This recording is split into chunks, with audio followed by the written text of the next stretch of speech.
Naroda side એક મંદિર છે, એ જોઈએ અને આગળ વધીએ।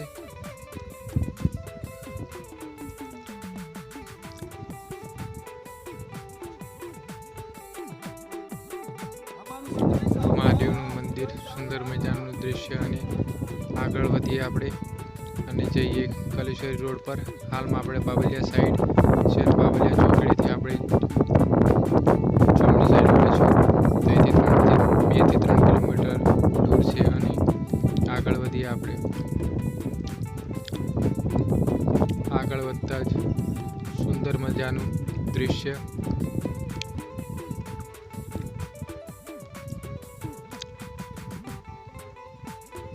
લવાણા ચોકડી, તો અહીંથી આપણે કલેશ્વરીના પ્રવેશ દ્વાર તરફ, ત્યાંથી આપણે અંદર જઈએ અને સીધો રસ્તો લગભગ 200 થી 300 મીટર અંદર જઈએ અને અંદર સુંદર મજાના વૃક્ષો અને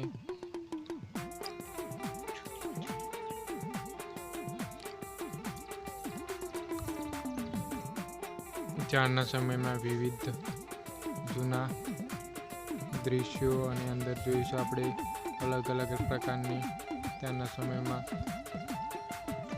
ભગવાનની મૂર્તિઓ અને પાંડવોના અલગ અલગ પ્રકારના અવશેષો।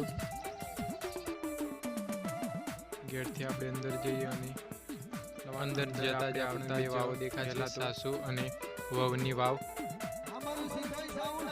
આ એક અંદર જતા જ આપણને અલગ અલગ દૃશ્ય, આના સમયની કુંડી,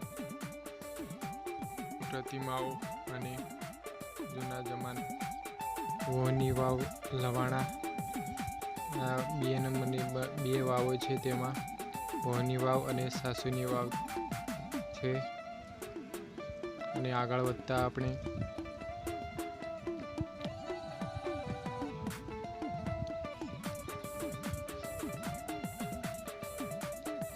આ બાજુમાં જ થોડી દૂર કુંડ આવેલો છે, ત્યાં અલગ અલગ લોકો દૂર દૂરથી જોવા આવે છે અને કુંડ, લવાણા કુંડ આવેલો છે।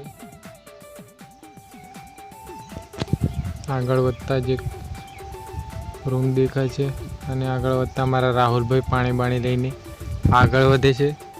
આગળ જતાં જ આપણને લગભગ 700ની આજુબાજુ સીડીઓ છે અને એ સીડીઓની ચડતા આગળ વધતા આપણને ભીમની ચોરી જોવા મળશે। આગળ વધીએ અને આ 2 મિત્રો થાકી ગયા છે, તો પાણી પીને બેઠા છે, રાહુલ અને સંજય।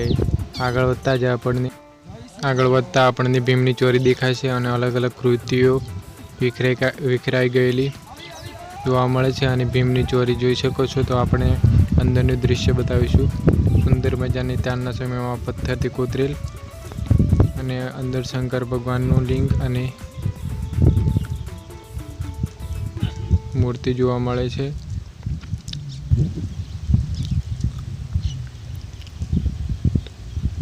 પથ્થરથી કોતરેલી બધી વસ્તુઓ અને અંદર જ અલગ અલગ પ્રકારની મૂર્તિઓનું નિર્માણ કરેલ છે અને બહારથી જો સુંદર મજાનું દૃશ્ય દેખાય છે,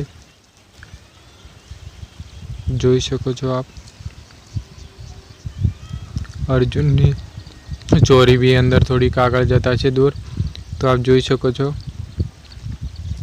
અર્જુનની ચોરી।